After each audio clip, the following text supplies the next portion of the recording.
സമസ്തയുമായി ഈ ജനറൽ ബോഡിയുടെ കാര്യത്തിൽ ഒരു ചർച്ചയില്ല. കാരണം ഇത് ഒരു സൊസൈറ്റിയാണ്, രജിസ്റ്റേർഡ് ആണ്, അതൊരു സെപ്പറേറ്റ് എൻറ്റിറ്റിയാണ്. സമസ്തയുമായി അതിന് കൂടിയാലോചിക്കേണ്ട കാര്യമില്ല. സമസ്തക്കാർക്ക് തന്നെ അറിയാം, അവർക്ക് ഇതിൽ നേരിട്ട് ഇടപെടാനുള്ള ഒരു റേറ്റ് ഇല്ല. സമയത്ത് തന്നെ ഉണ്ടായ ചില പ്രശ്നങ്ങൾ വളരെ വ്യക്തമായി സമൂഹം മനസ്സിലാക്കേണ്ടിയിരിക്കുന്നു. അതിന്റെ ബിരുദദാന മഹാസമ്മേളനം നടക്കുമ്പോൾ സർട്ടിഫിക്കറ്റിൽ സമത്വയുടെ കീഴിൽ എന്നതിൽ രേഖപ്പെടുത്തണം എന്ന് നേരത്തെ ഒരു തീരുമാനമുണ്ടായിരുന്നു. 24/10/2003 അങ്ങനെ ഒരു തീരുമാനമെടുത്തുകൊണ്ട് 3 കാര്യങ്ങൾ അതിൽ രേഖപ്പെടുത്താൻ ആവശ്യപ്പെട്ടിരുന്നു. അത് മർക്കസിലെ, അതുപോലെ തന്നെ ഈ സംവിധാനത്തിലെ, അതുപോലെ തന്നെ സയ്യിദ് ഹൈദരലി ശിഹാബ് തങ്ങൾ അടക്കമുള്ള നേതാക്കളുടെ സാന്നിധ്യത്തിൽ കൃത്യമായി അവർ യോഗം ചേർന്ന് തീരുമാനിച്ച് 3 കാര്യങ്ങൾ വളരെ പ്രധാനമായി ഈ സംവിധാനത്തിന്റെ സർട്ടിഫിക്കറ്റിൽ ഉണ്ടായിരിക്കണം എന്ന് പറഞ്ഞു.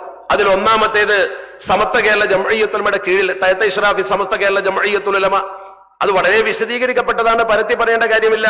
രണ്ടാമത്തെ ഒരു കാര്യം മർക്കസാണ് പരീക്ഷാ കേന്ദ്രം എന്നത്, മറ്റൊന്ന് മക്കാനുൽ ഇസ്ദാർ, അത് എവിടെ നിന്നാണ് സർട്ടിഫിക്കറ്റ് കൊടുക്കുന്നത് എന്ന്.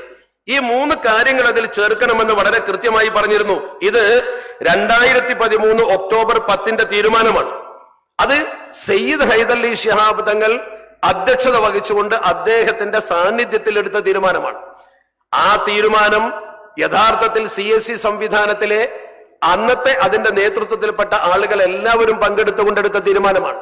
അതിന്റെ കൃത്യമായ രേഖ വളാഞ്ചേരി മർക്കസു തർബിയത്തുൽ ഇസ്ലാമിയുടെ ഓഫീസിലും സമസ്തയുടെ ഇതിന്റെ ഫയലിലും കൃത്യമായി നിങ്ങൾക്ക് കാണുവാനും മനസ്സിലാക്കുവാനും കഴിയും. ഞാൻ വൈകാരികമായിട്ടല്ല, വസ്തുതാപരമായിട്ടാണ് പറയുന്നത്.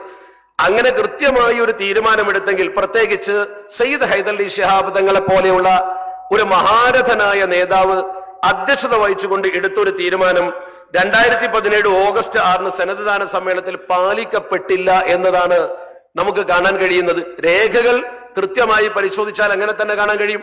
എന്ന് പറഞ്ഞാൽ വളാഞ്ചേരി മർക്കസു തർബിയത്തുൽ ഇസ്ലാമിയ എന്ന് പറയുന്ന സ്ഥാപനത്തിൽ വെച്ച് നടത്തുന്ന ഈ പ്രവർത്തനത്തെ സ്വതന്ത്രമാക്കുക, അത് CIC എന്ന് പറയുന്ന ഒരു വ്യതിരിക്തമായ ഒരു കോർഡിനേഷന്റെ കീഴിൽ മാത്രം കൊണ്ടുവരിക എന്ന ഒരു ഉദ്ദേശം നടപ്പാക്കാനുള്ള ശ്രമങ്ങൾ അന്നു തന്നെ ആരംഭിച്ചിരുന്നു എന്നാണ് ഇതിന്റെ നാൾവഴികൾ പരിശോധിക്കുമ്പോൾ ആർക്കും ബോധ്യപ്പെടുന്നത്. സ്വാഭാവികമായും സമത്വയുടെ കീഴിൽ എന്ന് ആ സ്ഥാപനത്തിൽ നിന്ന് നൽകുന്ന സർട്ടിഫിക്കറ്റിൽ എഴുതിയാൽ എന്തുകൊണ്ട് കുഴപ്പം? അത് രേഖപ്പെടുത്തിയില്ല. അതിന്റെ അന്നത്തെ സർട്ടിഫിക്കറ്റിന്റെ കോപ്പികൾ പരിശോധിച്ചാൽ അത് ഏതൊരു സാധാരണക്കാരനും ബോധ്യപ്പെടുന്ന കാര്യമാണ്. നമ്മളൊക്കെ സമത്വയുടെ കീഴിൽ ഒരു സർട്ടിഫിക്കറ്റ് നേടുന്നതിൽ അഭിമാനം കൊള്ളുന്ന ആളുകളാണ്. അങ്ങനെ സമത്വയുടെ കീഴിലായിരിക്കണമെന്ന് നമുക്കൊക്കെ സന്തോഷമുള്ള കാര്യമാണ്. പക്ഷെ അത് എഴുതി ചേർക്കുന്നതിൽ എന്തായിരുന്നു ഒരു വിമുഖത എന്നത് ഇപ്പോഴും നമുക്ക് മനസ്സിലാക്കാത്തൊരു കാര്യമാണ്. അതുകൊണ്ട് തന്നെ അന്നത് പാലിക്കപ്പെടാത്തത് കൊണ്ട് ബഹുമാനപ്പെട്ട സയ്യിദ് ഹൈദരലി ശിഹാബ് തങ്ങൾ നേരിട്ട് കത്തെഴുതി. മർക്കസിന്റെ പ്രസിഡന്റ് എന്ന രീതിയിൽ സയ്യിദ് ഹൈദരലി ശിഹാബ് തങ്ങൾ നേരിട്ട് കത്തയച്ചുകൊണ്ട് ബഹുമാനപ്പെട്ട തങ്ങൾ ആവശ്യപ്പെടുന്നത് ഈ നിബന്ധനകൾ എന്തുകൊണ്ട് പാലിച്ചില്ല എന്നാണ്. എന്തുകൊണ്ട് ഈ നിബന്ധനകൾ പാലിച്ചില്ല? കാരണം ആ കത്തിൽ തന്നെ ബഹുമാനപ്പെട്ട തങ്ങൾ അവർ കൃത്യമായി പറയുന്നുണ്ട്, ഇത് മർക്കസിൽ വെച്ച് തുടങ്ങിയതാണ്. 10/1/2018 തങ്ങൾ ആ കത്തയക്കുന്നത്. കത്തയക്കാനുള്ള പശ്ചാത്തലം നേരത്തെ തീരുമാനമെടുത്തു. ആ തീരുമാനത്തിൽ 3 കാര്യങ്ങൾ രേഖപ്പെടുത്തപ്പെട്ടു. ആ യോഗത്തിൽ ആ 3 കാര്യങ്ങളെ തീരുമാനിച്ചുള്ളൂ.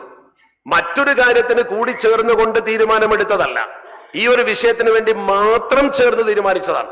അതിന്റെ ഒറിജിനൽ മിനിറ്റ്സ് ബുക്ക് നേരെ ഈ സംഭവത്തിൽ ഞങ്ങൾ അങ്ങോട്ടും ഇങ്ങോട്ടൊക്കെ ചർച്ച ചെയ്തത് ഒരു രൂപത്തിൽ എങ്ങനെ എത്തിക്കാൻ പറ്റുന്നുണ്ടെങ്കിൽ, അല്ലെങ്കിൽ അത് പോട്ടായി നമ്മൾ തള്ളു ചെയ്യും. മനസ്സിലായോ? അത് സമസ്ത പറയുമ്പോഴും അത് കേൾക്കണില്ലാന്നുണ്ടെങ്കിൽ അതിന് ഞങ്ങൾ തള്ളു, യാതൊരു സംശയമില്ല. അത് ഏത് വിദ്യാഭ്യാസം അതിവിടെ കേരളത്തിൽ ആർക്കും എന്ത് വിദ്യാഭ്യാസമായിട്ട് പോയിക്കൂടെ?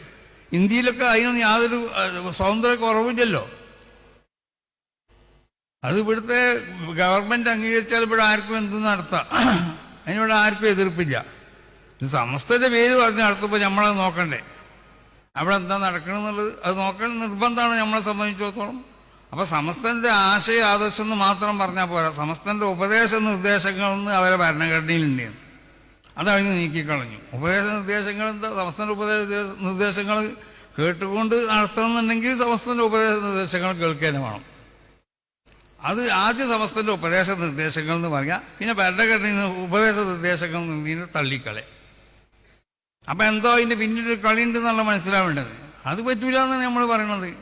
അല്ലാതെ നമ്മൾ ഈ വാഫിനെ എതിർക്കുകയെ അല്ലെങ്കിൽ അവരെ സംഘടന ഇതൊന്നും ഇവിടെ ചെയ്യണില്ല.